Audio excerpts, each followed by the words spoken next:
British काळापासून भारतात अस्तित्वात असलेले 3 महत्त्वाचे कायदे बदलले गेलेत. या नवीन कायद्यांमुळे बदलांबरोबरच तांत्रिक प्रगतीही होईल. त्यामुळे न्यायालयीन प्रक्रियेतील वेळखाऊपणा कमी होणार आहे.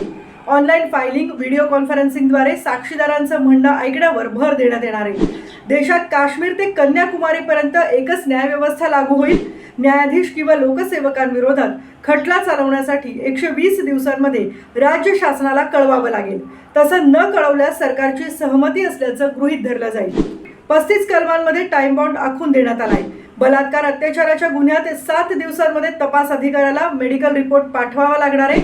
90 दिवसांमध्ये पीडितेला तपासातील प्रगतीबद्दलही कळवणं बंधनकारक आहे. सामान्यांना गुन्ह्यातील आरोपी जर सापडले किंवा त्यांनी ते पकडले तर 6 तासाच्या आत जवळच्या पोलीस ठाण्यात हजर करणंही बंधनकारक आहे. आणि आत्महत्येत प्रथमदर्शनी कारणांचा अहवालही 24 तासात पाठवणं यापुढे बंधनकारक असणार आहे.